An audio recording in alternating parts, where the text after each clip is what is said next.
From the Bent Pixel Studios in Las Vegas, Nevada, this is Phone Booth Fighting, a free podcast chronicling the world of mixed martial arts and far, far beyond, with myself, Richard Hunter, and you, sir.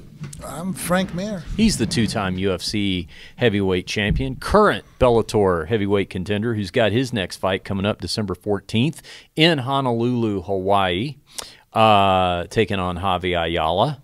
And you want to plug my fight? This will probably be the only time. We've got like 2 more weeks to milk this thing.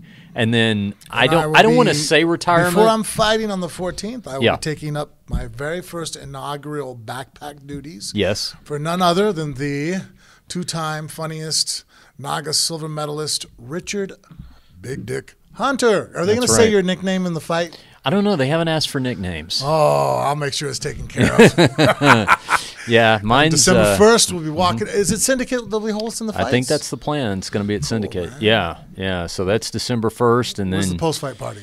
Where's the victory? I can't say just yet, but we're working on it. There is going to be one, and something we're not going to regret. Right, we will not regret it. And the other thing is that we are going to have special out-of-town dignitaries joining us for the weekend, for the festivities. Of course, it's you fighting. Don't want to say who that is yet, but some notable names are coming from out of state to be at the fights. Somewhere between Barack Obama and Ron Jeremy. Somewhere between there. That's fair. That's fair. So it might be the former president of the United States, or it could be the leading, most famous porn star of all time, and all in between. That's right. That's your friendship spectrum. Somewhere on that spectrum. They'll be joining us not only for the fight festivities, but we're also going to be doing a weekend of podcasting with them, or swap casting. There's a hint. Swap casting. All right, we got a. They happen to be from Arizona area. We have. I've said too much already. We have wall-to-wall MMA to talk about, and we got to cram it into a short period of time on this episode because it's late. We were originally going to tape 12 hours ago, and it is now deep into the night.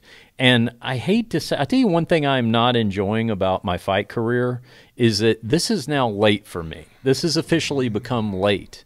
And I don't now. You see, Frank, you're already for many years now. You've been to the point where fighting has been your profession. That's the only thing you've had to do. But that was not always the case. But even back in the Spearmint Rhino days, that was a nighttime occupation, right? I mean, you weren't working a lot of report to work at 8 a.m. and work all day, were you? 9 p.m. till 5 a.m. Yeah. Get home usually about 6:30 in the morning. Yeah. And then morning sessions, I would have a morning session usually during that time. I would train like at 11. Yeah. And then I'd go home, nap for a little while, try to go back and train again, and usually go from training to work. Yeah. If I didn't have to go to work, that would be it was kind of great because the Rhino, I only worked 4 days a week. Yeah. It's given me a lot of, it's given me appreciation for the guys that work full-time jobs in addition to, because even at this low level, it's funny because Richie from Went to Warrior, when he was pitching me on doing this thing, which again, thanks to those guys at wenttowarrior.com for making this all possible. But Richie, being the great guy that he is, he's like, oh yeah, mate, you train in the morning and then you're good for the day. Meaning you're wide awake and you're ready to take on the day. Not me. I train and I sit in my car outside of Syndicate for 20 minutes and think about driving home. Like, all right, can I get it together? Can I muster up the energy to make the trek home? It's funny though. In the last couple of years, probably just because of waking up early with the kids so much now, I prefer to have my hardest training session like at 11:30 noon. Yeah. And then if I go back in the evening, we just do technique. Yeah. I don't like going hard at night, Yeah. If I could do it somewhere in the middle of the day, that'd be all right. But hey, listen, we'll talk about that after we get this first fight out of the way. I'm not sure where the career stands after this one. All right, before we get into all that wall-to-wall MMA we just talked about, we got to tell you about a couple of quick ways to support the show, new ways to support the show. If you go to phoneboothfighting.com, Mike, you pull that up for our YouTube viewers on our Phone Booth Fighting YouTube channel. Frank, for a limited time, we are making available for the first time anywhere the 90-minute Chicago live show that we did 2 days before your fight with Fedor back in April at Chicago's Laugh Factory with our special onstage guests, Chael Sonnen and Big John McCarthy, and you get it free. You get it free with any purchase in the phoneboothfighting.com store. All of our T-shirts are already marked down to make room for some new inventory. We got some plans about some new designs we want to put out. So in addition to marking down our prices, what you do is at checkout, you click the 90-minute live show video, and then at checkout, you put in the promo code Chicago. That's promo code Chicago. It'll give it to you free with purchase at phoneboothfighting.com. That's in the store for a limited time. Also, if you are in need of the world's greatest athletic supporter, I'm talking about cup. I'm talking about protecting your gonads, your testicles. Ladies and gentlemen, look no further than Diamond Probably MMA. just gentlemen. Huh? Probably just gentlemen. Did I say ladies and gentlemen? Yeah. Well, I think women care too, though. Yeah. It's kind of like That's breast true. cancer awareness. Yeah. Most men probably don't have to worry about directly point. receiving it. Yeah. But we care about the titties. Yeah. And we do. That's The a breasts great are point. important. And I feel like women should also care about their man's junk. Cause, Yeah. you know, I shouldn't say every woman, because there are some lonely women out there, but a lot of women have one special pair of testicles in their life, if you think about it. Yes. And if they're not easy to replace. no, and if they want to take care of them, and if their men want to take care of them, and especially if they train, mixed martial arts, jiu-jitsu, Muay Thai, whatever, but even sports outside of that, baseball, football, it's just pick up any softball. sport. Yeah, any sport. There's Softball. still a ball flying at your groin area. That's right. Diamond MMA protect.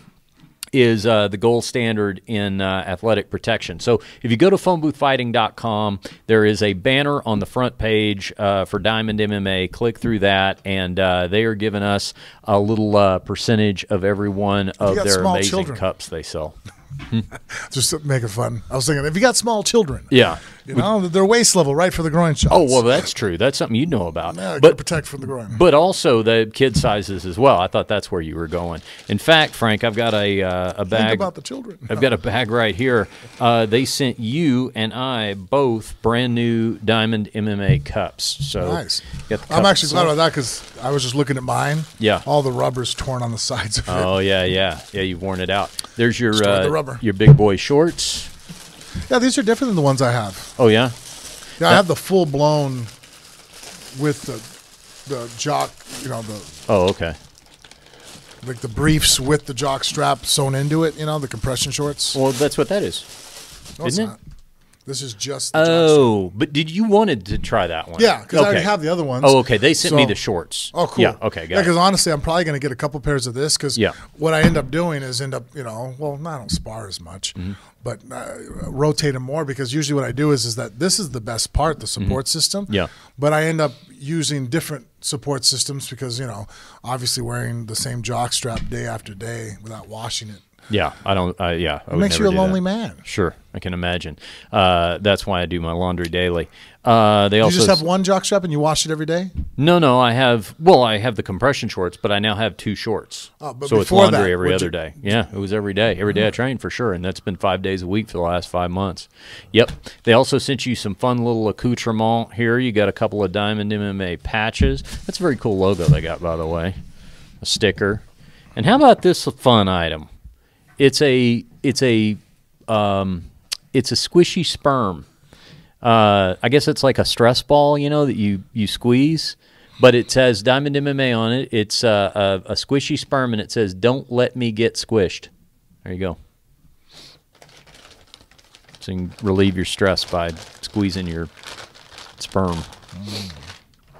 But it's ironic because the whole point is you don't want that to happen. That's why you wear the Diamond MMA cup. Right? I don't shoot these anymore. Oh yeah, that's right. Because you're fixed. I'm fixed. You've been I'm a neutered. gelding. You know what?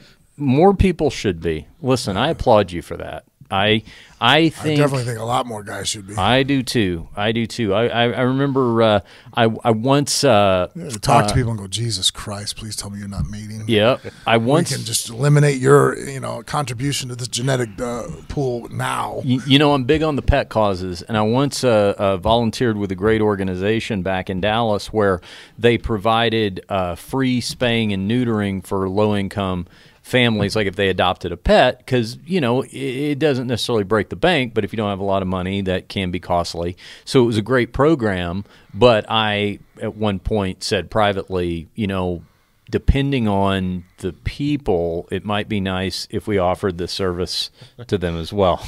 We should consider it. That courtesy laughter there is from Porno Mikey, who is back producing. It's good to have you over there. Thanks for staying up late with us tonight. No problem. All right. So anyway, 2 ways you can support the show at phoneboothfighting.com. Have at it. We certainly would appreciate it. It's how we keep this thing afloat. So we can talk MMA with you. And here we go, Frank. Let's kick it off with this. Donald Cowboy Cerrone beats Platinum Mike Perry. A couple of recent guests on Phone Booth Fighting, by the way. Yeah. Mike Perry was up here in studio with us. Cowboy Cerrone helped host a backyard barbecue over at Travis's house, our first producer. That was a fun episode. You can go back and listen to that. Anyway, Cowboy took on Platinum Mike Perry and defeated Perry via a belly-down armbar. Really impressive. And in the process, moved to #1 all-time in finishes in the UFC, which is and wins, I think. And wins. Yeah, That's right. both. Yeah, solid. A couple of solid distinctions there, and it seemed like the talk began almost immediately, Frank, about Cowboy versus Conor McGregor at 155. Cowboy said himself he wants to go back down to 155. He said himself that he would love to fight Conor McGregor. Who wouldn't for that kind of money? Dana White said, well, not so fast. We got to figure out what's going on legally with Conor and Khabib in Nevada. But what are your first impressions when you hear that idea of a matchup? I think it'd be a spectacular fight. I think both guys have a huge following. They're both superstars. I mean, obviously Conor McGregor's Conor McGregor. Anybody with even, who's not living under a rock knows who he is. He's crossed and surpassed all the boundaries of anything we've ever thought an MMA fighter could ever accomplish. He's by far the most famous and fighter we have. And I think Cowboy though has a huge following also. Obviously he's not on the same level as Conor, but as far as in the MMA world, I think he just has that I'll fight anybody, anytime, anywhere. He's just that guy that everybody just really is almost like a real live action hero. So I think watching their fight, and they both have styles that are extremely exciting. I can see danger for both of them. In the past, Cowboy sometimes can get caught with straight shots because he doesn't have the greatest head movement. Phenomenal combinations. Offensively, probably one of the more put together and high output variety of shots and angles and movement offensively. Defensively, though, he sometimes gets caught, and then going to the body, those spin kicks, I would be worried if I was in Cowboy's corner. Body shots have been kind of something that, has always been on the chart of like, well, how well does he take a body shot? Because the past accidents he's had, you see the scars on his belly. What was it? On his way to the championship. You talking about Cowboy? Yeah, who dropped him with the left kick to the body? Or dropped him? Pettis? Pettis, yeah. Dropped him with a Anthony body Pettis, shot. yeah. You've seen even him get hurt with Rafael dos Anjos in their fight when he went against the cage. He got caught with a really hard shot to the body with his hands, dos Anjos' hands. And I think that's what hurt him. Cowboy has a good chin, but to the body. So I see there, if I had things I'd line up. And then on the flip side, if I'm Conor, the things I'd be worried about, from Cowboy is that offensively he has really good hands. If he got hurt by the hands of Nate Diaz, Cowboy's hands, he's better, obviously, better kicker. And, I don't know who's, jiu-jitsu-wise, Cowboy Jiu-Jitsu is extremely underrated. Oh, yeah. But he's a high-level black belt, guys. Yeah. I've rolled with him. I've moved with him. I've seen him in the gym, moving with the guys. Really, the only knock on Cowboy's whole MMA style I have to point out would be maybe his wrestling. But as far as striking and jiu-jitsu, he's off the chart. Dangerous as hell.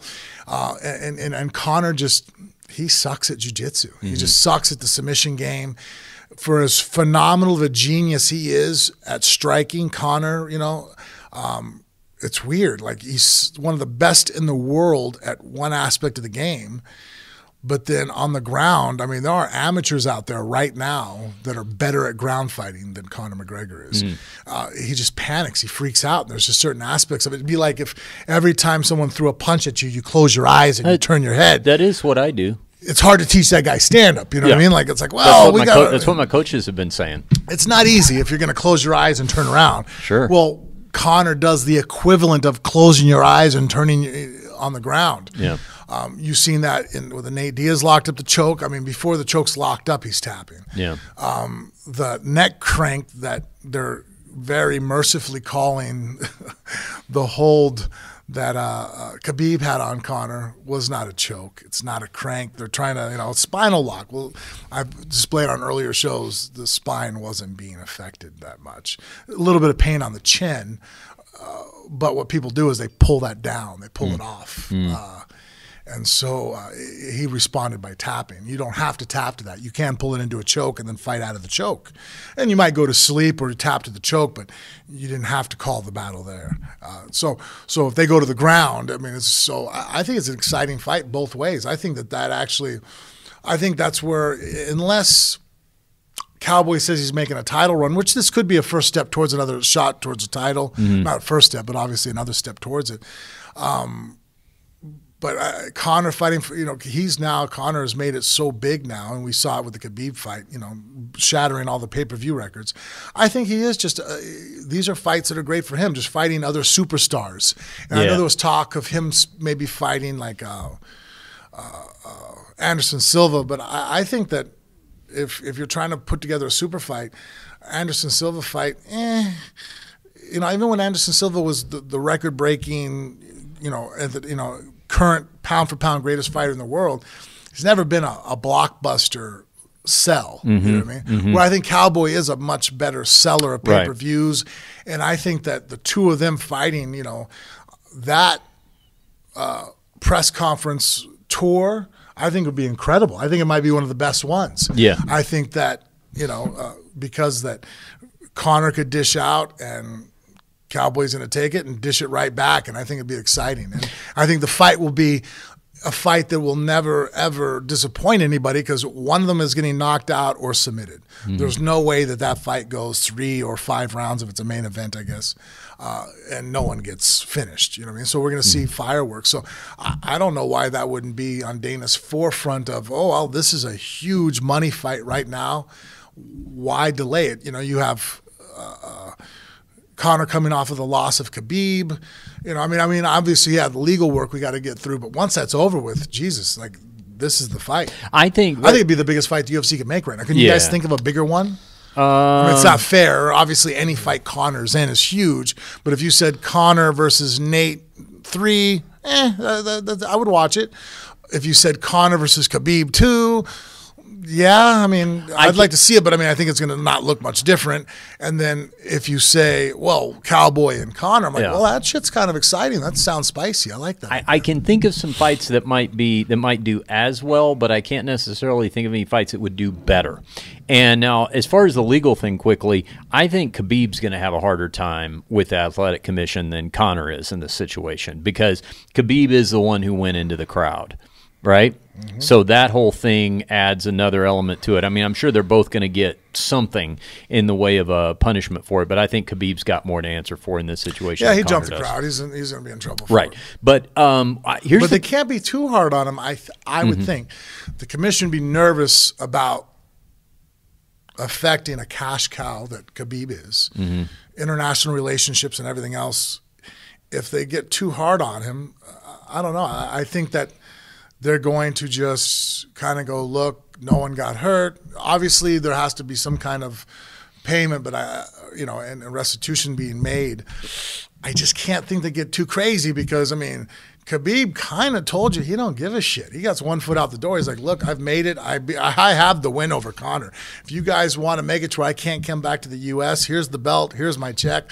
Fuck off. You know what I mean? And I don't think the UFC wants to be in that position. They're going to look at the athletic commission and be like, you can't run him off. You know what I mean? Like, he's already halfway out the door. Just chill, relax. You know what I mean? Like, the case I would make for this fight is that I think we have to look at where Conor McGregor is realistically at this point in his career. He's become bigger than the promotion. He garners way. I mean, the money now may as well just be off the charts. I mean, it's kind of like you can have a deal with him, I guess, or you can have a structure or a template in place or something. But doesn't it really come down to if Conor McGregor is actually willing to fight, you just have to sit down and talk to him about terms for each fight as they come? When Pretty you much. think, okay, I think he's on that level. Like, I mean, basically how boxing does it. Yes, like how exactly. You know, like every time they go and he's the A side. You know, you always have an A and a B. And the A side pretty much picks how they're going to split the money and everything else. And it's also to look at boxing as an analogy. It's also not always for a title. You know, the title things become secondary to the matchups themselves, and so that's where Conor is right now. That's what I was yeah, exactly. Earlier. You made that point earlier that Conor is at this point, and he's also probably going to fight more infrequently. You know, I mean, we also have to accept that. I mean, he's fought very infrequently the last couple of years MMA wise, but we have to accept the fact that now fights with him are going to be so big, they don't get made at a moment's notice, and they don't get made 3 times a year. We're going to be lucky if they get made once a year at this point. Yeah, I think he fights once a year, and that's what I would suggest to Conor if I was his management. Be like, hey, look, you're still young. You're still the top of the world. You're the biggest name. The UFC. You don't need the UFC. The UFC needs you. Yeah. I mean, he's put himself in that position to where if he wanted to go ahead and split ways with the UFC and run his own promotion, they're the ones screwed, not him. He's still going to be making millions of dollars. So let's say that, you know, somehow, you know, Tony Ferguson finds his way to the title, or Kevin Lee, or someone like that. I think what Conor McGregor very realistically is going to have to do before he commits to any fights is to sit down and look at it and go, well, is it worth more to me to fight the champion who may have a lesser name value, or should I fight Cowboy Cerrone? Should I fight Nate Diaz? Should I fight one of these guys that it doesn't matter if it's for a belt or not? No. I think that's the position Conor's in. And you know what? 100% position. I also think it's the position Cowboy Cerrone's in. Well, because he's taking a percentage of pay-per-view buys. Yeah. So Conor doesn't care what you strap around his waist. He's already, you know, been the 2-time, you know, or concurrent 2-weight class champion. He was the first guy to do it. I mean, he's in the record books. He's has Hall of Fame stamped all over him. There's no way that he won't be in the Hall of Fame if he were to not do anything from this point on in his career.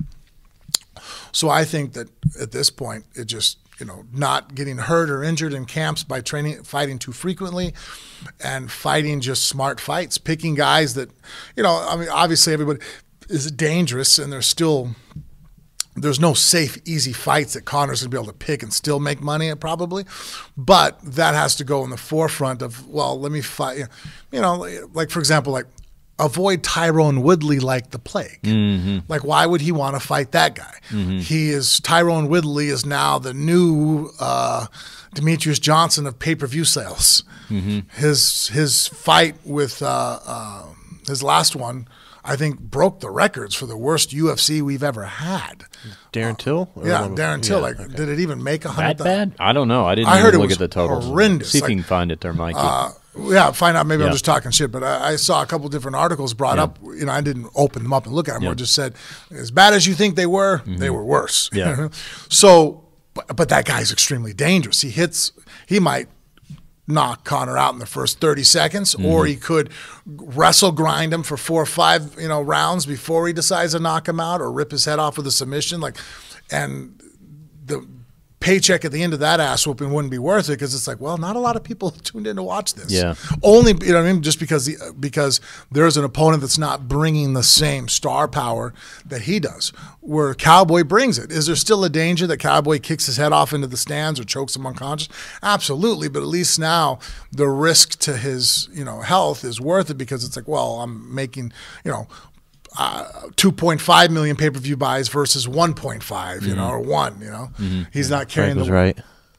Oh yeah. Oh yeah. Well, see what the actual number was if it's in there. Yeah. So, but what I was going to say about Cowboy, just to finish that, 130,000. Yeah. And I remember I was one time on a one with Demetrius Johnson. He headlined, and they said it was the worst one we've had since 2004. That was when you fought Arlovsky, yeah, right? and it was like 250,000 buys. It was $250,000, and they were like, "This is a death sentence. This is horrible." they were down on that $250,000, and this is 130. Yeah, It's half that. Yeah. Whew. That gives you an idea how bad 130 is. Yeah. I remember when 250 happened. Yeah. They were like, and I was like, well, you guys put me on the card with like 3 weeks notice. Yeah. I'm not taking blame for this. Yeah. And our podcast wasn't as big then. No, it wasn't. I hope you pointed that out. So hey, I'm just getting my podcast started.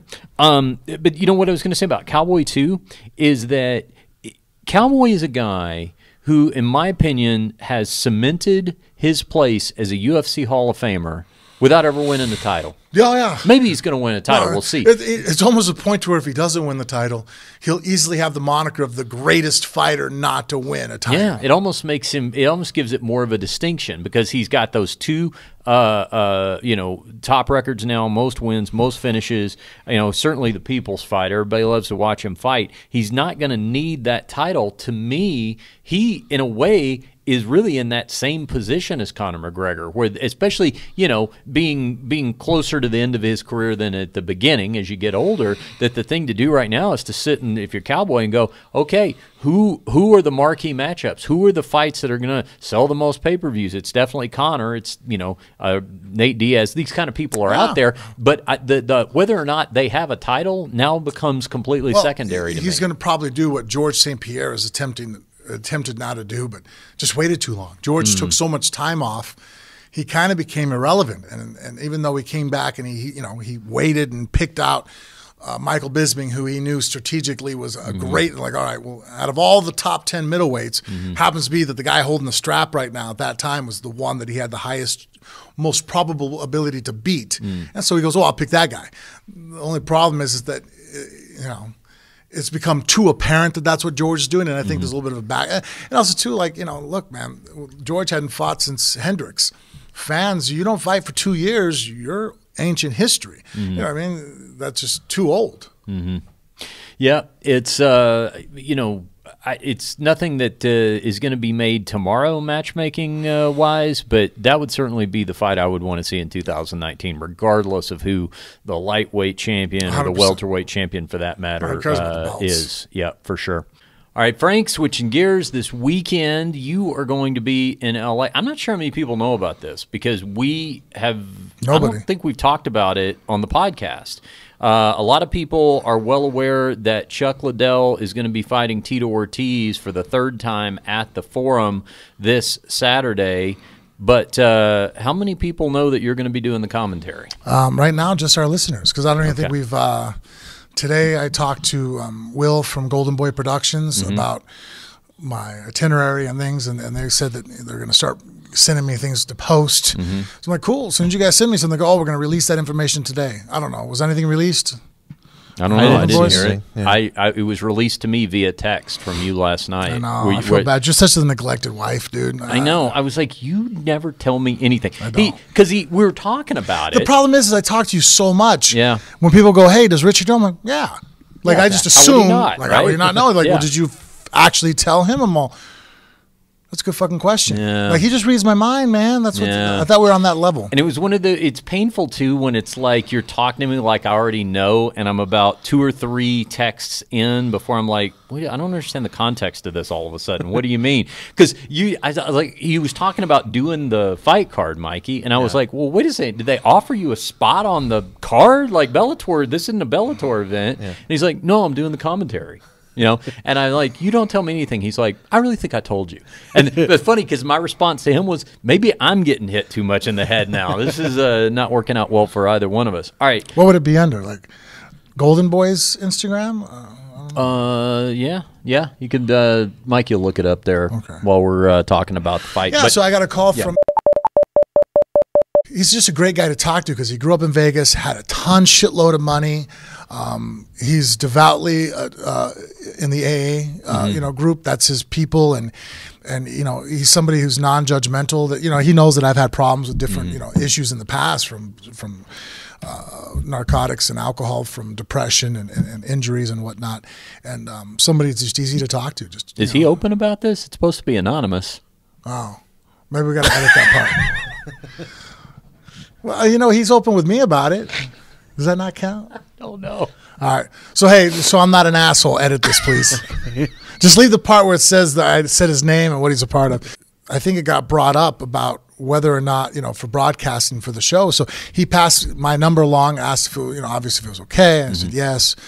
And so, Golden Boy Productions called me up and was like, you and I think Rashad Evans is going to be on there too. And then I forgot who. Instagram. No, they haven't released it yet. Hopefully by the time we air this show. Yeah.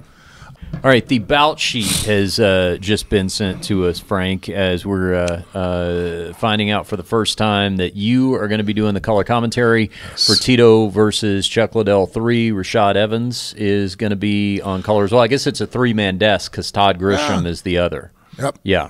Now, Todd Grisham worked... He did a couple of UFC cards. I guess he must not be under exclusive contract to them to be able to do this. Well, he also does Glory as well, I think. So that makes sense. So I guess he's going to be play-by-play, and both you guys will do color. Well, let's talk about the main event first. Chuck Liddell versus Tito Ortiz.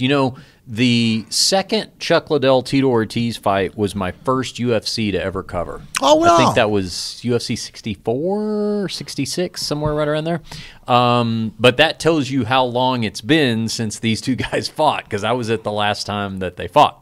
So now, I'm old. Yeah. I'm sitting there going, wait a minute, I fought on UFC 34. That's crazy. Yeah. But what's crazy to me? We do this as we get older, right?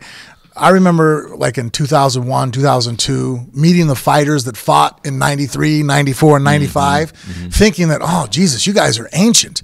You fought like less than a decade ago. Yeah. And now I'm realizing like I'm getting close to the point to where in the next couple of years, it is likely that I could fight somebody that wasn't even born by the time I started fighting in the UFC. Now I started martial arts.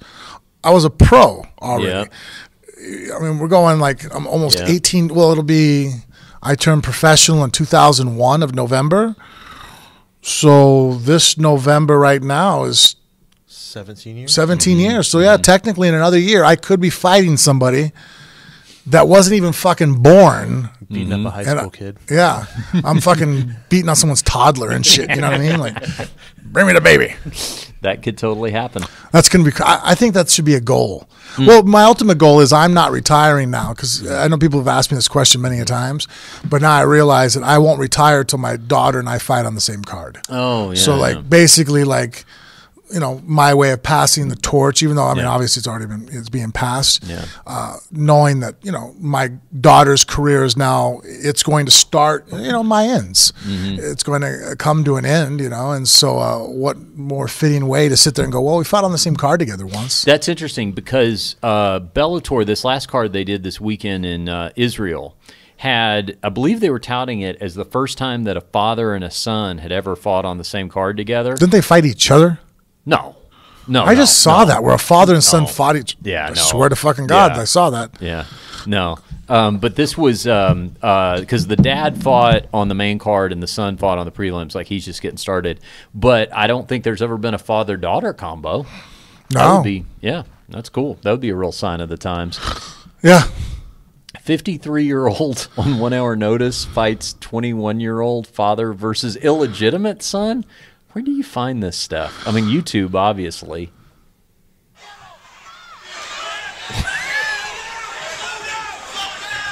Oh, no. Oh, who did this? Who allowed this? Train wreck. Where did this take place? Anybody know? Jesus, it's been viewed over 2 million times. It's actually not bad. Oh, the dad. Wait. Oh, the dad just got dropped. Yeah, he got clipped. Fuck you, man. Never let me borrow the car. See my girl. Yeah. Well, he says he's his illegitimate son. Bang my mom. And yeah, maybe he was absentee. Oh, he's going for a takedown there. Didn't work out. The dad was. You see this on our son's gassed out. He's on his bike. You can see this on our Phone Booth Fighting YouTube completely channel. dropped open. Boy. The old man stalking. Look at him. Firing a jab, eyeing out for. Look at that right hand's going to land. Backing He's looking for it. The cage. He's looking for it. Boom! Right hand. You have old man strength and tenacity versus the young man's youth. That's what my fight's going to look like, if I'm lucky. And we don't have a clock. We don't know how long these rounds are. Well, I guess at the bottom, it can't last longer than another 2 minutes. We're a minute 30 out of a 3.5 minute. Oh, yeah, I guess it's a first-round finish, one way or another. I'm actually very impressed with a 53-year-old guy who doesn't train just to jump in there like this. Yeah. Uh-oh, turning away. Cameraman, keep this. Yeah, this is shot on someone's cell phone. What do you mean clapping them on? They're fucking going for it, dude. Oh. This is cool.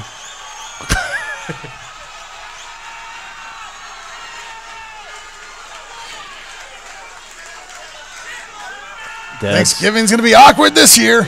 Dad's having a hard time keeping his hands up. All right, come on, Dad. I'm in for the old guy here. Oh! Dad just dropped Junior, and now it's ground and pound against the cage. Is the fight stopped? The fight stopped. Dad won. No shit. Was that Stephan Bonner? It could have been. This would be a thing that Stephan Bonner would be at, right? Yeah. This is a thing that Stephan Bonner would have somehow gotten involved in. Yeah, he's probably going to end up fighting one. Yeah, he's going to go in and call out the winner. Illegitimate kid. Where did you hear about this? I mean, there's got to be a crazy backstory to it. No, look at the ears. Yeah. Well, I don't know. Does Bonner's ears fucked up?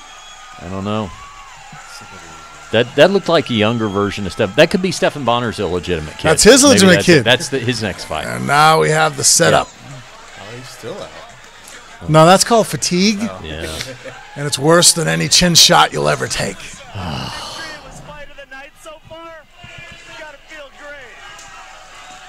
That sounded like Stephan. That'd be horrible. That'd be my nightmare right there, to be honest with you guys. To beat my child. Because it means you just failed. Listen to that. I think that's Stephan. That sounds like him. Listen. It is Stephan. That is him. That is Bonner. And he just got a victory. It was fight of the night so far. You got to feel great. Okay, that must be how this thing got known. How old are you? You're my hero. That was awesome. I like how this fight promotion just allows someone from the audience to jump in and conduct an interview on their iPhone. That's Bonner. Oh, what a mess. I enjoy when my kids show me that, you know what I mean? Like I go and lift with them or we go run or we do things. Yeah. My aspirations are that my kids are better than me. I mean, that's the whole point of, I think that I have two objectives as a father. One, utmost importance, it's do or die. And two is like my wet dream fantasy, like where I'm trying to use wet dream, or my, my pipe dream of just, this is what I aspire for, but it's obviously not a necessity. I don't feel like I failed as a father. But first and foremost, I think as all fathers, you prepare your child for the world, for reality. That's why, I strive so hard to keep my kids in private school because I want them to have a phenomenal academic education. But at the same time, I prepare them for life itself. You know, I don't use the words fair in our house. Just, hey, that's fucking the cards you were dealt. Let's fucking deal with them. It's just a situation. It's not an excuse. You know, we move forward and do the best we can. So that's what I think all parents should be doing is how do you prepare your child to face the world? And then second, I want my kids to utterly just beat everything I've ever done. So I can sit there and go, well, I got up to this level and my children surpassed me. They're better than I am. Like I never understood those fathers that are like, that have a hard time, like, you know, eventually your son's going to out bench press you or beat you in a game of basketball and it upsets them. I'm like, how does it upset you? That's your child. That's your offspring. And it's the better version of you now. It's all the mistakes and fuck ups that you had that you're trying to correct on. And now they start, if I started the race on the 20 meter, now they're starting on the 40. Like I gave them a head start, advantage. And if I can beat them, that just means that my lineage has declined. Not improved. You know what I mean? Like if I'm mayor, I want my kids to be the governor. And if they're the governor, I want my grandchildren to be the president. Like it should move in that trajectory, not to where, well, I made it, but my kids, they can't beat me. I'm like, really? That makes you happy? What if they just, they gravitate toward something completely unfamiliar to you though? But here's the thing though. I understand the beauty in things that even if I'm not a firsthand expert in. There's lots of stuff. I mean, really, I have a very narrow set of skills in the world. I was born and raised in a martial arts gym. I know how to fight another human being.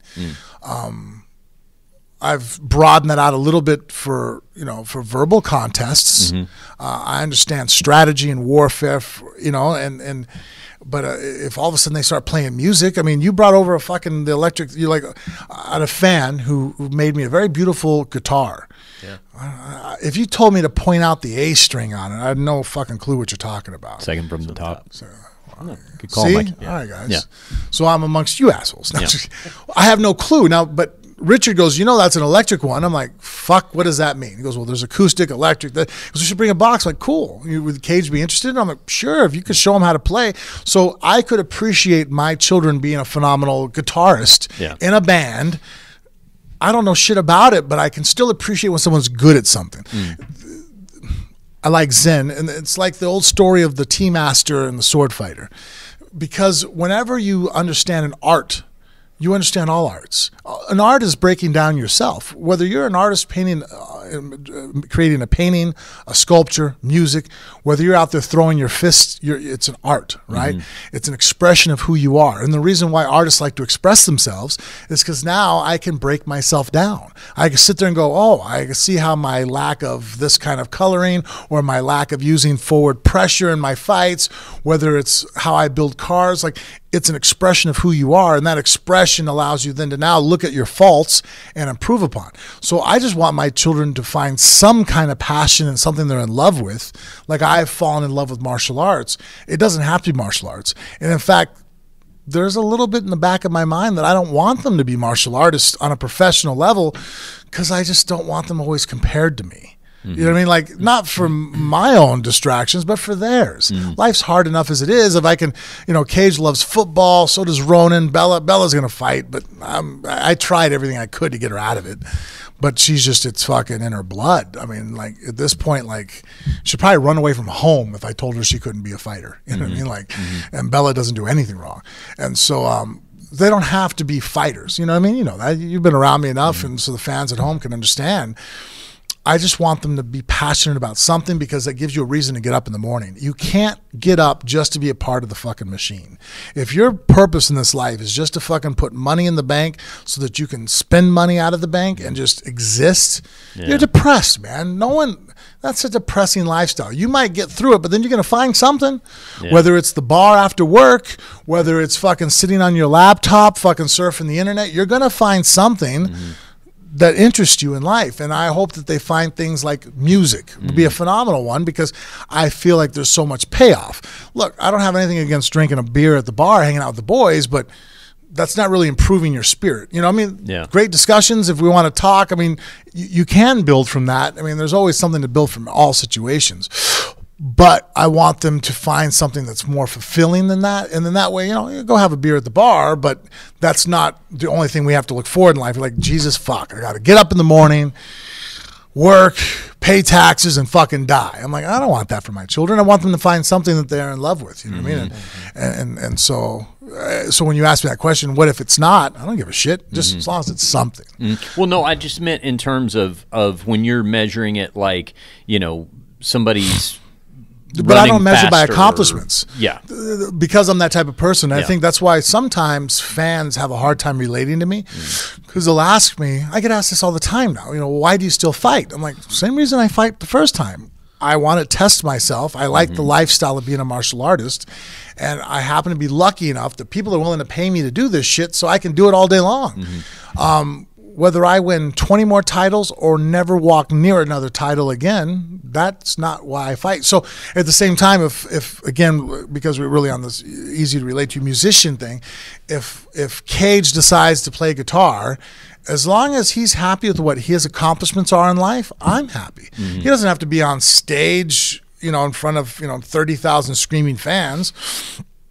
But he just has to, it's like, you know, something he's gained off of it. You know what I mean? Like, it's something he loves to do. He could be hanging out in the fucking garage with his boys, and that's as far as it ever gets. Screw it. That's as happy. I mean, are you happy? Yes. Well, that's all that matters. I think people really overlook happiness in life, and they really try to make it to where these things that we can measure. And because humans, or Americans very specifically, I've noticed, we are so much into those like accolades, then that's when we just fuck. Well, happiness is that first place medal, right? Well, fuck. What if I give Johnny a ribbon because he didn't get first, second, or third place? We'll give Johnny a, you know, you see, you have something to measure yourself by, your participation, and that doesn't make people happy because they're, you know, they're still miserable. It's like, you know, that's not the goal. Is to have a, you know, something to write down in a book. It's like, it's nice. But if that's the reason why you're doing things, you're missing the point. You're still doing it for others. And honestly, I mean, you have to do things for yourself. You have to be selfish. Selfish first, take care of yourself, and then others around you will be happy off of you because you're happy. Yeah, that in and of itself is an achievement because society also is structured in a way that it works against you in those pursuits. You know, it tries to make you into that conforming cog. And so if you can just avoid that, not obviously you've got to sustain yourself, but if you're able to maintain enough independence from that to pursue something that you're passionate about, you're right. I mean, that in and of itself is an achievement and success. And I think that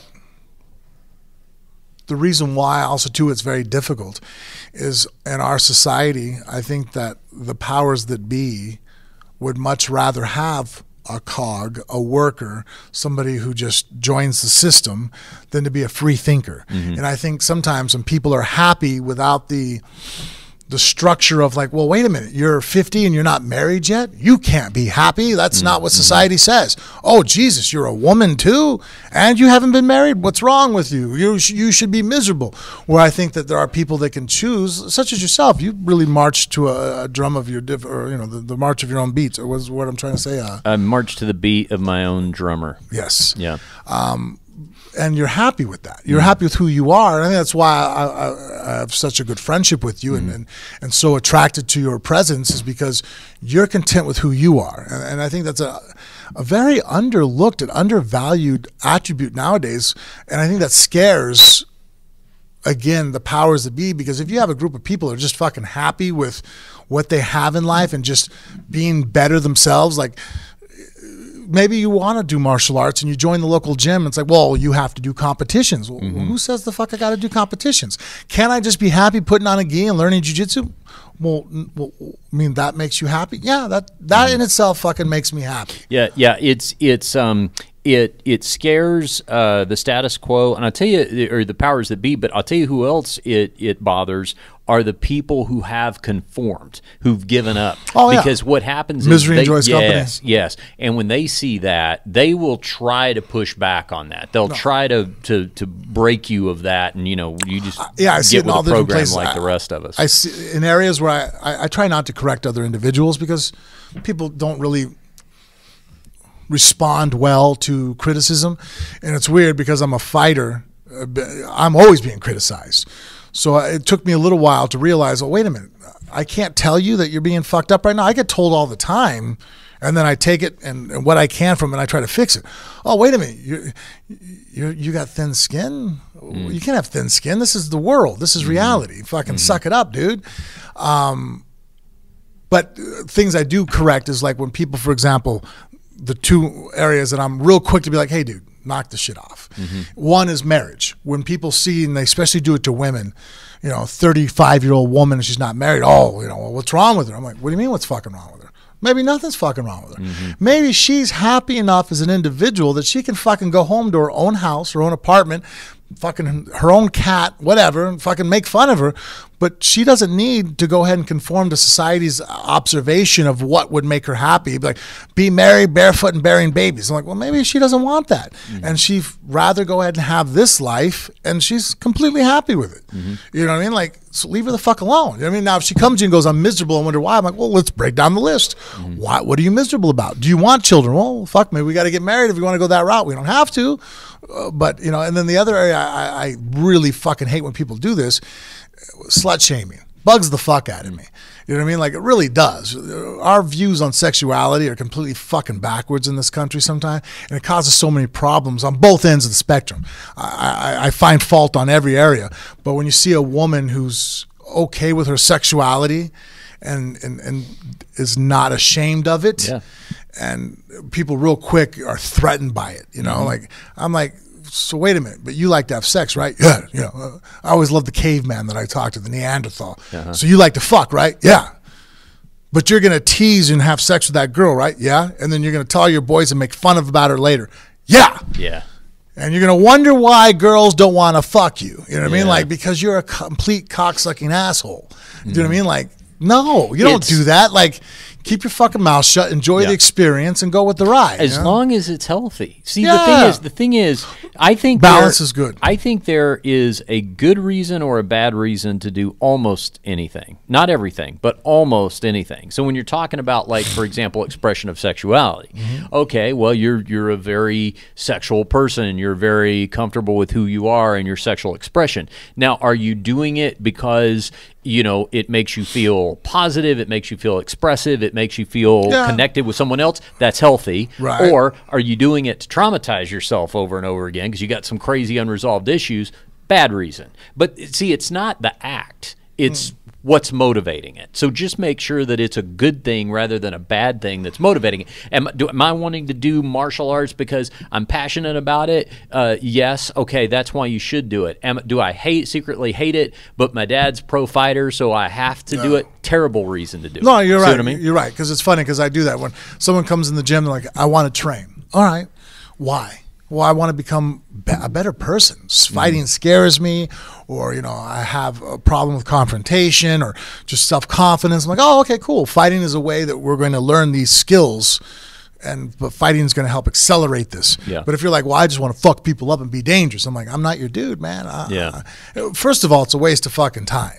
If you come into a gym to be dangerous, you're going to spend how many thousands of dollars in training, how many hours to possibly get into a 30-second fight outside of a bar one day? I'm like, fucking buy a gun. Save your time. Save your money. You know what I mean? Like, spend $300, buy a nice revolver, and you're a bad motherfucker. You know what I mean? Like, now you're dangerous. You know what I mean? Like, so you're right. Sexuality can be different ways, but then I guess I would take it to the next step. Be like, if I had sex with a girl and she was fucked up in the head, I wouldn't take advantage of it, and I would be like, all right, well, I mean, I'd take advantage of the sex, but if I was single, I guess I got all these little but then I'd be a helpful person. You know what I mean? Like, definitely wouldn't damage it for the next person. You know what I mean? Like, yeah, I'm just saying, it's like, it's not about the social stigma of any act. It's about the individual perspective on it and whether or not that's a healthy thing. Is everybody crying at the end of it? Yeah. Or just put it this way, is one person crying at the end of it is one person too many? Or does everybody seem pretty pleased? I remember I had this situation with my sister, right? And I'm 5.5 years, 6 years older with my sister. And at the time, I remember people, I'm getting into high school, then I'm getting out, then my sister is becoming of age. You know, guys. Wait, you said younger? You're younger. She's 6 years younger than me. Oh, she's okay. She's so younger. I'm the big brother, right? Got it. So I remember, you know, people be like, "Oh, what's gonna happen if someone has sex with your sister? You're gonna fuck them up?" And I'm like, "No, not on the act of sex." Right. Now, if my sister has a sexual experience with a guy at the time, loses her virginity, it's going to happen, you know. Now, how does the guy react to it? If it's like, well, we had sex, it was an enjoyable moment, but we're not made for each other, so we're going to, because we're young and we're feeling each other out, and this is where the whole dating aspect of life is about, I'm going to now go and try somebody else and try out with them, and then I'll grow and develop as a person. They grow and develop as a person. I'm going to try this, just like building friendships. I'm going to try to find the right person. I'm going to sit there and go, okay, this is the only person I'm going to have sex with from now on, right? So as long as the guy were to be respectful, I have no issues with it. What, sex? Sex is not evil, guys. Now, if you go and you were to, and I put this warning out there, I'm like, now, if you go and bang my sister and you fucking, you know, take pictures and you're posting it and you're shaming her because of it and you're trying to like, ha, ha, ha, ha, your elbows are probably going to hurt pretty soon. I mean, not that I'm proclaimed to be a psychic, but I can sense arthritis in your future. Yeah. You know what I mean? Like, I'm going to break your fucking arms. You know what I mean? Like, well, and that's a bad person doing a terrible so thing. It's not the act that I'm upset about. It's about how you react to it. Now, I also have a 15-year-old daughter. I realize that in the future, she's going to become sexually active. I hope that it's when she's responsible and much older, but I'm not sitting there with my rifle ready to shoot every motherfucker that looks at her.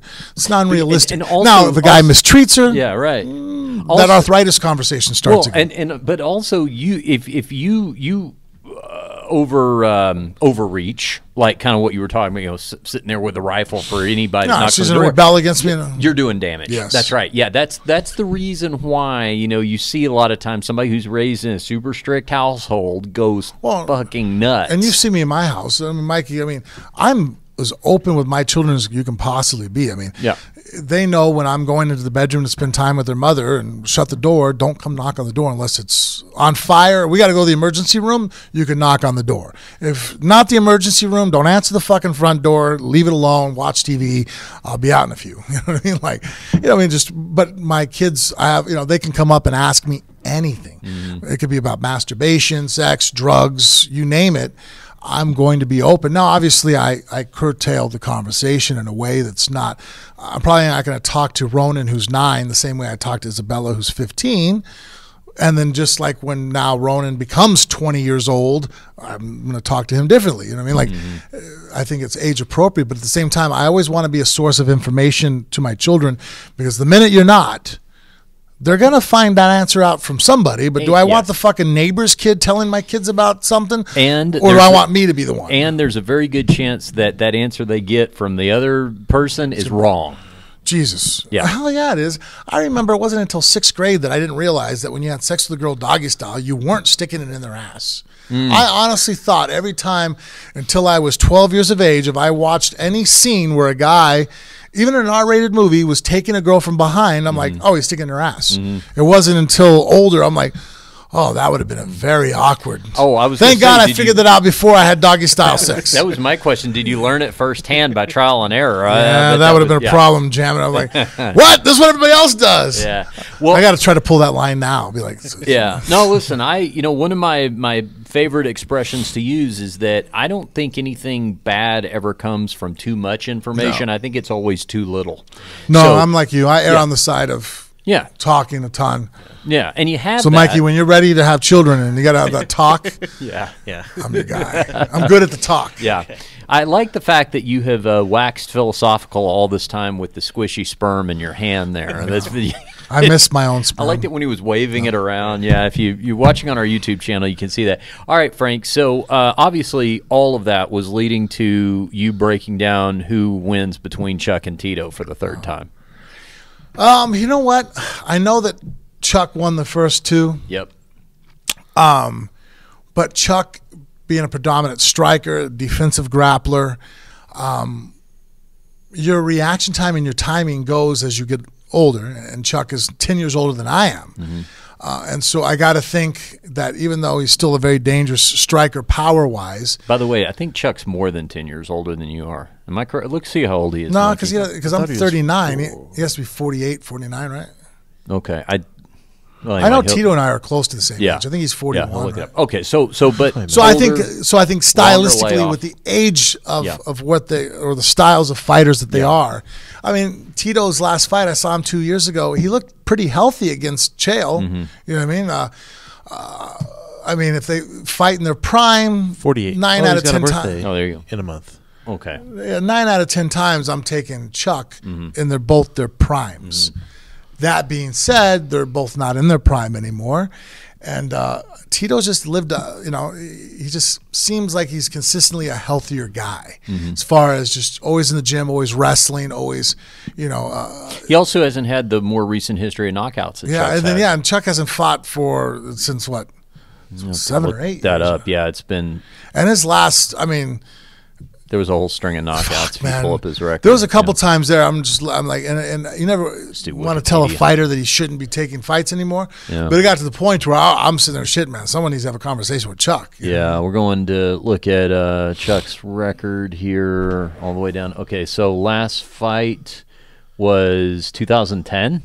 That was Rich Franklin. That was the third KO loss in a row. And 4 out of the last 5 were these KOs? The Quentin Jackson one was. The Jardine was a decision. Okay. Yeah. Quentin, he got caught in. Wasn't he was the champ.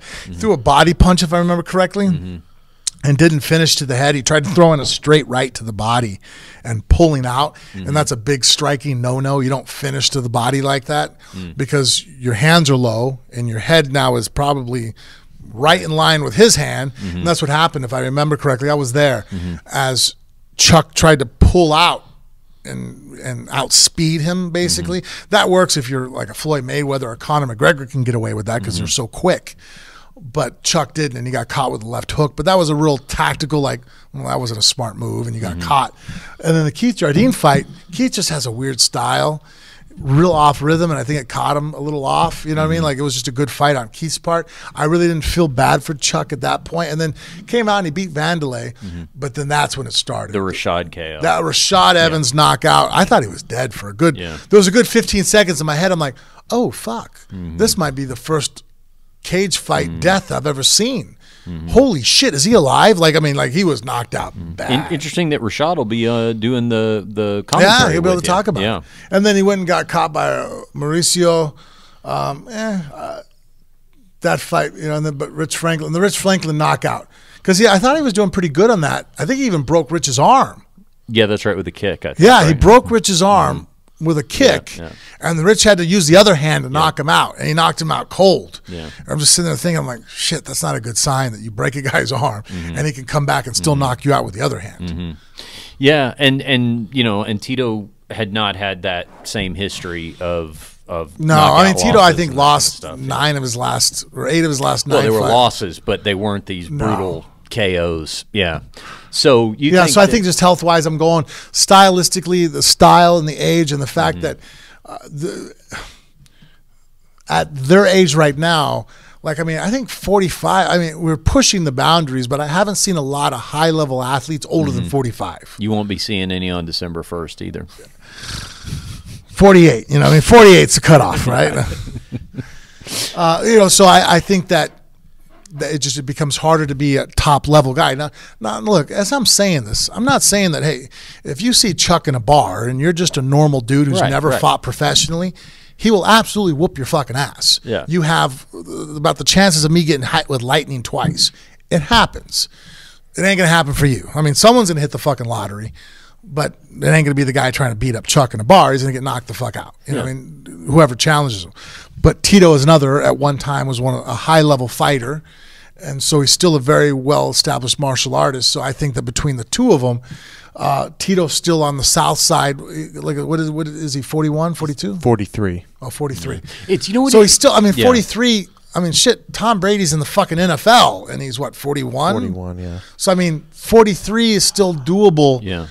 45, and we saw, Dan Henderson vie for the title. I think he was 46 when he fought Bisping. Even though Bisping's not the strongest middleweight that ever lived, and he did well in that showing. But, and we've seen Randy, I think, fight as late as 48 when he fought He was 46 when he knocked down Tim Sylvia. So I mean, you're still capable, but 48, you're starting to push it. Yeah, and what's weird about this fight is usually when we're talking about these rematches or trilogies, because guys are from the same era, a lot of times they're within a few years of each other age-wise. I mean, when's the last time we're breaking down a fight between a guy who's, knocking on the door of 50 and has been out of the fight game for 8 years, taking on his arch rival in a trilogy? I mean, this is just a very numerically unusual scenario. Well, I think it's a great experiment and see how it works. I mean, I think that the rest of us fighters that have established a name that don't need the UFC or a Bellator to necessarily sell tickets. Tito Ortiz and Chuck Liddell were some of the first. Tito Ortiz is probably the first guy that was bigger than the UFC. When Tito in 2001, when he was bigger than the UFC. I remember being at jiu-jitsu tournaments starting out, and one time Tito came in, everybody went nuts. Dana was sitting there, and no one knew who the fuck he was. You know what I mean? Like, just just the way it was, the way it is. So Tito was that first guy to step up there, and then Chuck Liddell also, I think, surpassed it. You've seen him in cameos in movies, doing commercials. Chuck Liddell, also. So now we're going to see, like, okay, these guys that established names bigger than the promotion, can they promote fights together? And if this does well, it speaks well for everybody else, because, I mean, you have guys that are very much outside of their prime of when they were succeeding and doing. I mean, it's not like we're talking about Mark Hunt, who he's 43, but he's still in the mix. You know what I mean? He's still knocking fuckers out and still in there fighting top 10 guys. Neither one of them have faced a top 10 guy in the last, several years. So if they do well with their name recognition, then I think it's great for the sport, because it means all these guys like a Rashad Evans or a Rich Franklin, if they want to fight each other and make a fight outside of, and not have to wait for the UFC or a Bellator to put it together, this is just another avenue for fighters to make money and display their art and who they are. And then it's another opportunity too that fans don't have to worry about, well, I'd like to see Phil Davis wrestle against John Jones, but they're both in two different, organizations. I'm not going to see this. Yeah, there's a number of other former UFC fighters on the card as well. Our training partner from Syndicate MMA, Tom Lawler, he's filthy, he is going to be. He's actually in the co-main event. He's going to be taking on undefeated Deron Wynn. Who else on here? Gleison Tebow and Efrain Escudero, a 160-pound catchweight fight. That'll be interesting. It's been a while since I've seen Gleison Tebow. I wonder how big he's going to be, because he's huge at 155. Yeah. And giving him 10-pound allowance, that means he's going to have to cut 10 less pounds. Yeah. He's going to be, it's exponentially bigger. So, I mean, he's probably going to walk in there fucking 190 easy. Yeah. Yeah. He might be close to 200 pounds the night of the fight. Yeah, he was always a giant. Yeah, because I think he was 180s when he had to cut to 155. I mean, I know people think, well, 5 pounds on one end will just it equals 5 pounds the other. I'm like, well, no, it's a curve. There's a curve. Yeah. So that's 5 less pounds he has to dig into the deepest parts of his hydration. So he'll be a little bit more hydrated, and so he'll be heavier, and that way he can bounce even bigger. He won't have to be as small before he starts his weight cut. Yep, the fight is, you can see the prelims on Golden Boy's Facebook page, and then the main card, the pay-per-view, is available on all pay-per-view platforms. Have you got to work with Tom at all? Including Fight TV. Just a little. Very knowledgeable martial artist, right? It's funny because he's such a character. Yeah. The mustache and being filthy, he understands the pro wrestling. I mean, he does pro wrestling, so he brings that marketing, entertainment aspect to it. But as far as just a straight shooter on just knowing about martial arts, wrestling, striking, submissions on the ground, extremely knowledgeable, great guy to have around. Like, he's a good energy. Like, he's always in a good mood. Like, he's one of those guys I like, is we'll have a round where we're absolutely trying to tag the shit out of each other, and then as soon as the break hits, it's like, oh, you out of water, here, take mine. You know what I mean? Okay, now back to me trying to take your head off. You know yeah, he's a good dude. He actually, I think, has also figured out that I'm the guy in the gym that always has extra hair ties in my gym bag. Yes, you guys have. I've seen this hair tie understanding of each. We know we can go to each other whenever. He does have a very nice. It's funny. Do we have a picture of Tom? Pull up a picture of Tom real quick. Because I know that Lawler and Richard, I had actually suggested a costume that they both can go as together. Oh, that's right. I remember when you did that. Yeah. I think Tom easily could look like, especially look, that far left one right there. Click on that one. Yeah. Tell me that that's not Thor. And then I got Loki right here. Tell me he doesn't look like Loki. Richard. Yeah. We got to get a picture of the two of you together. So yeah. I always liked it when Tom did he would do the characters at the weigh-ins. Like one time he was Conor McGregor. Yeah, I see that one right there with the chest. I like the one when he was. Did he do the Just Bleed guy? Yeah. I like the one, though, when he was. Who did he do? Oh, he did Dan Severin. Do you remember that one? Oh, when he did the mustache. Yeah. Yeah, that was good. There is Conor McGregor. Yeah. Well, cool. Well, it'll be good to see him on there as well. Let me tell you something. This pay-per-view is the first pay-per-view I've ever seen with a Black Friday sale. The price. That's funny. It's how this conversation got started. Yeah, the price was lower because it was originally $49.99. So that's been lowered to $39.99. But if you buy it on Black Friday, I know through Fight TV, maybe all the platforms, but definitely Fight TV, you can get it for $19.99. But that's only on Black Friday. I think I'm going to buy it on Black Friday. Friday. The guy Win? I don't even know what he looks like. That he's fighting Deron Win is the name. Yep. Deron. Well, it's pressure when you got Win in your name already. All right. You know? Looks like a wrestler. Yeah. That's what... he's the AKA guy, right? AKA he guy. with DC. Trains with Cormier, so he wrestled, I guess. I mean, I see him in a bunch of wrestling outfits, so he'll be able to, obviously Daniel's very good at wrestling application to MMA. Yeah. So hopefully we don't see a fucking Huggy Bear match against the cage. Yeah. Well, and at 4. Wait. Are they fighting in a cage or a boxing ring? Oh, I don't know. It's got to be a cage. It's Tito and Chuck. You've got to put them in a cage. Wow, that made a huge difference. No, it's got to be in a cage. Well, that would make sense. One quick text to the promoter, and we'll find out. Poor dude. I think he just went to sleep from the last time Frank called him. Hey, man, I'm still doing my podcast. I have another question. Well, it is 11:48 at night. Yeah. It's so late. I should have thought of that. I'm such an asshole. All right. It's a cage. There's a cage in the background of their promo pic. Yeah. All right. You know what? I always think about this with Tito. Just remind me about this, Mikey, okay? His head. Well, I can't stop staring at he does have a giant head. Fucking massive. I'll tell you two interesting stories about Tito and I have a couple of interesting weird connections, and one of them was head size, because as you know I have a disproportionately large head, and he came on my show years back, and he was wearing his punishment his clothing line hat, and I said, do you if that fits your head, it'll fit my head, and he gave me his hat. And I was like, yes, this does fit. Tito's a nice guy. Yeah, he's a nice guy. Now, here's another interesting thing. So here's a picture of him at the Trump rally, right? You know how he's a big Trump supporter? Yeah, because he did the Apprentice. Apprentice, right?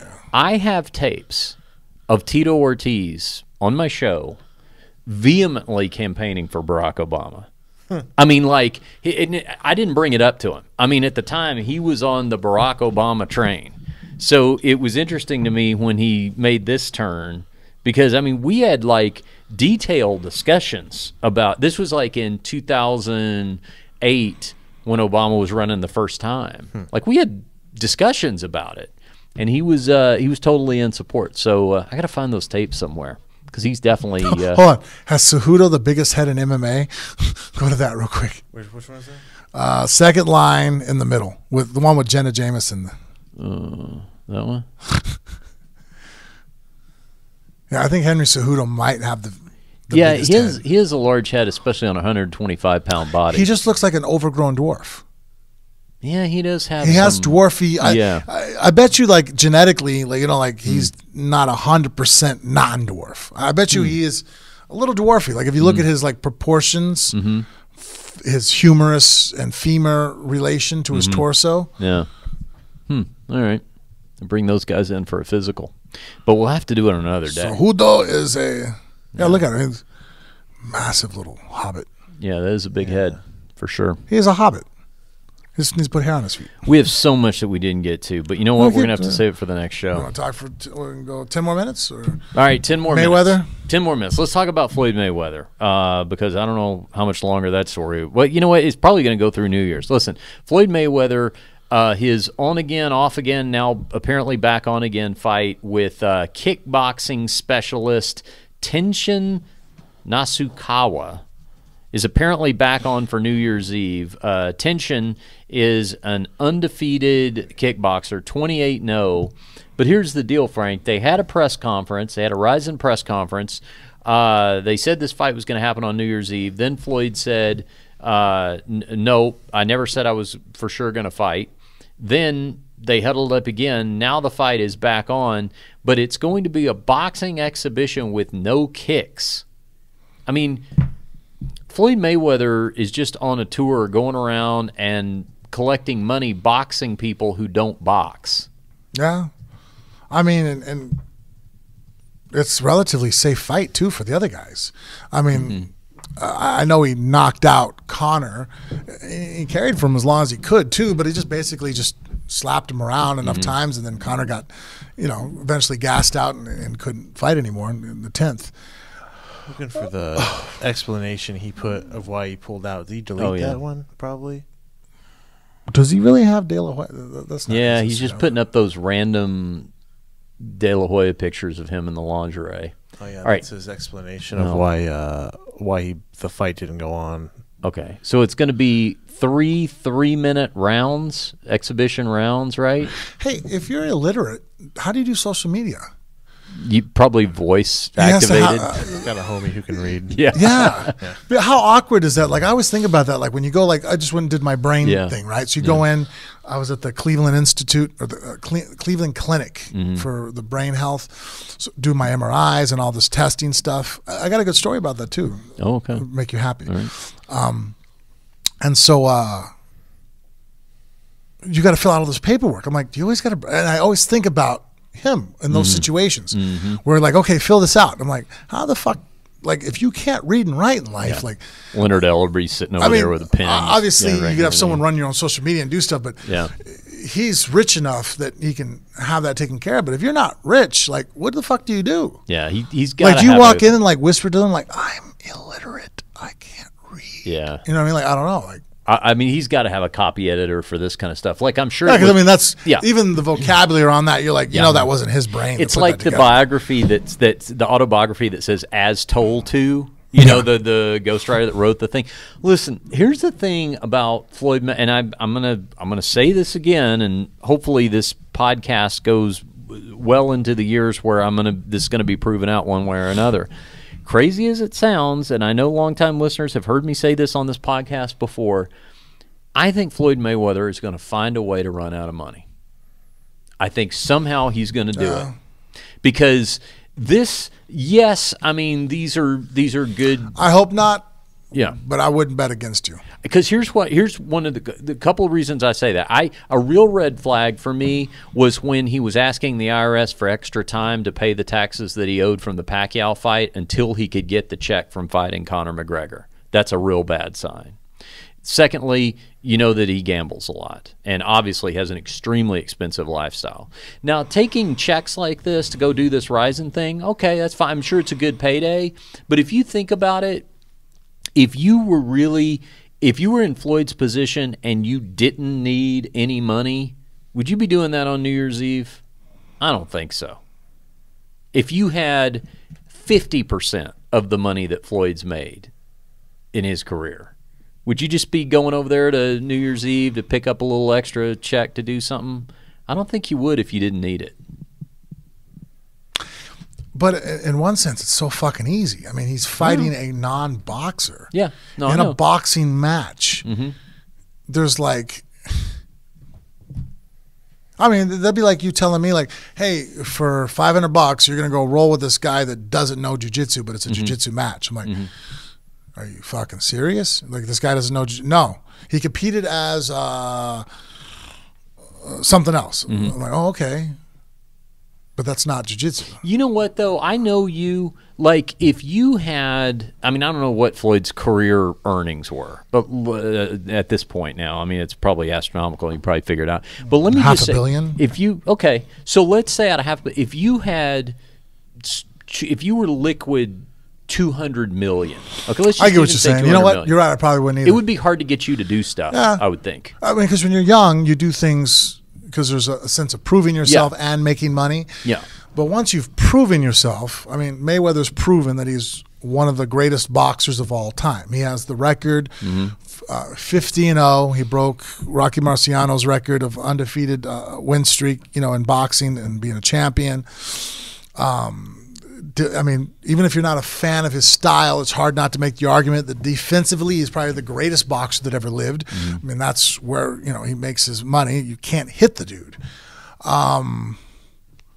At this point, fighting is financial. Do you know what I mean? Like, even myself, I mean, at this point in my age, I mean, I like to get paid. You know what I mean? Like, and so if you sit there and go, do you need the money? It's like, well, yeah, that's why I'm doing this. It's like, well, if like, shit, if I hit if Mrs. Mir hit the fucking lottery, this last one, would I have fought on December 14th? Nope. Yeah.